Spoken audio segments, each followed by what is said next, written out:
what's up guys? My name is Ilyas and this is your 20-second tutorial on jQuery.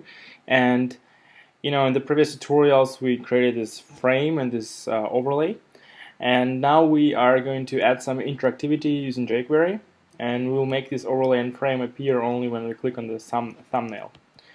Alright, so let's just go ahead and enable display none, yeah, in this frame and overlay, so they are hidden by default, and we only want them to appear when the thumbnails are clicked.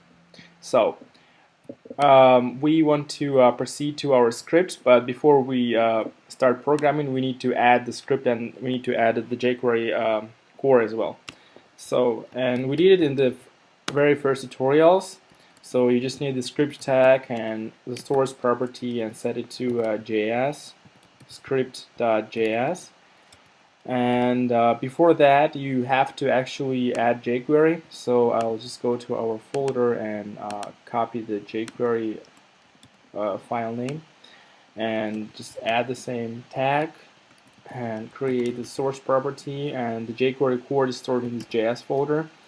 JS, and yes, so now we're all set. Now we connected jQuery to our web page. So now we have the script, and as I told you in one of the first tutorials, you would want to use this jQuery built-in function, which will run the code only when the entire page is loaded. So do not forget to add this function, and please write your the whole code within this function. So what are we going to do now? We have to create a click function, a click event for the thumbnail, and let's take a look at the thumbnails first. Well, we have this UL unordered list of portfolio, and this list elements and images.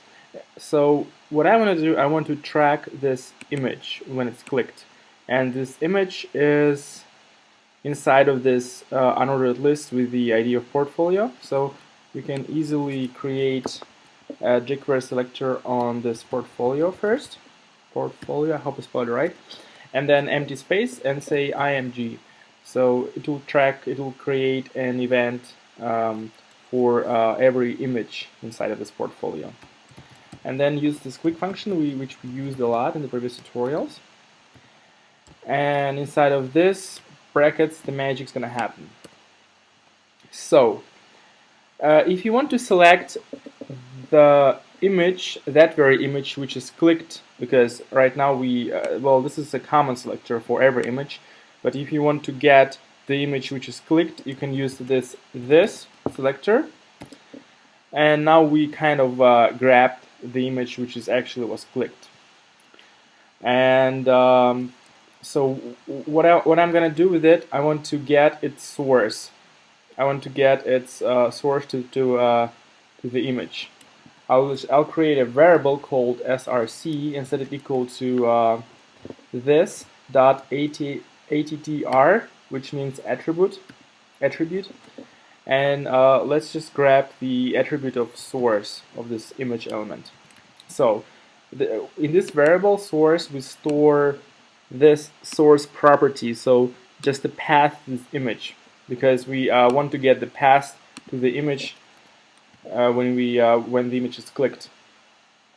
And now we can select the frame. Because the frame is this white box with the image, and this frame contains an image, and we want to select the image inside of this frame and set its source attribute to the source attribute of the thumbnail which was clicked. So let's just go ahead and copy this source right here. So what this line of code does, it grabs this image which is inside of this frame, looks for the attribute source, and sets it equal to this variable's value. Well, it sounds kind of tricky, but when we are done with it, you will see how it works. And what we also are going to do, we want the overlay and the frame to appear. So let's select the frame again, and use this fade in function we already used, and we also want to fade in the overlay. I forgot the parentheses, and I forgot the route. Overlay dot fade in, and make sure you spell this I uppercase. Okay, and now I think this code is going to work, and we can go ahead and test it. So I'm going to click on this image, and it worked. So you see this image is displayed on the frame, and the rest of the page got dark. But we also have to style the frame because this picture is too large. So we want this picture to be centered, and this is something we are going to do in the next tutorials. Alright guys, thanks for watching. I hope you guys learn new stuff, and I'll see you guys in the 23rd tutorial. Have a nice one!